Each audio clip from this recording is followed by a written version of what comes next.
C'est le défilé le plus attendu des présentations prêt-à-porter de l'hiver prochain, Louis Vuitton.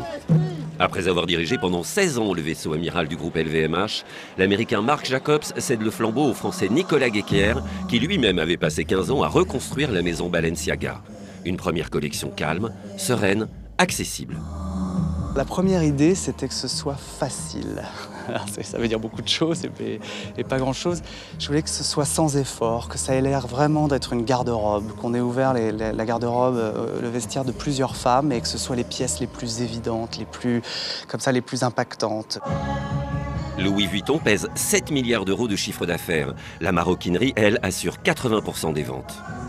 Au point de vue style vestimentaire, il n'y en avait pas à la base, hein. Et je trouve que là, lui, il met des codes justement pour Vuitton et je trouve qu'il fait excellemment. Un sans faute. La problématique pour les griffes historiques, c'est de conserver leurs acquis, leur fameux ADN, tout en se renouvelant chaque saison.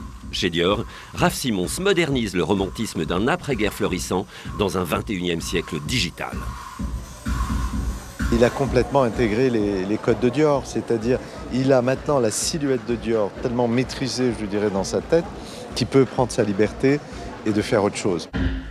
Le travail sur les couleurs est stupéfiant. Les lignes sont claires, fluides, mais architecturées. Dans la vie d'une femme, il n'y a pas que le red carpet. Et vous prendrez bien une tasse de thé? Et c'est ça que j'ai voulu montrer. Il s'agit des moments où les femmes s'occupent de leurs enfants, quand elles les conduisent à l'école, quand elles vont travailler, quand elles vont en ville faire des courses. Parce que c'est ça la vie des femmes aujourd'hui. Faire les courses. Karl Lagerfeld, pour Chanel, pousse l'idée jusqu'à son paroxysme. Le Grand Palais devient un magasin où des jambons cambons côtoient des sardines coco. Les mannequins sont chaussés de baskets et flânent dans les travées. Mais qu'est-ce que ça veut dire, cet humour? Le luxe et le grand classique, je pense. C'est la bonne ou la mauvaise réponse? Non, je crois que c'est la mauvaise réponse. Si, c'est la bonne réponse. L'ironie est une arme puissante. Lagerfeld reste le maître du second degré. Chanel est une marque qui vend des rouges à lèvres, des parfums et tout, que c'est plus abordable que le prêt-à-porter.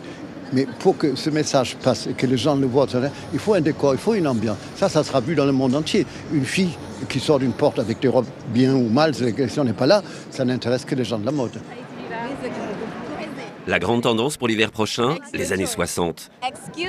Car la mode a une terrible envie de changer le monde.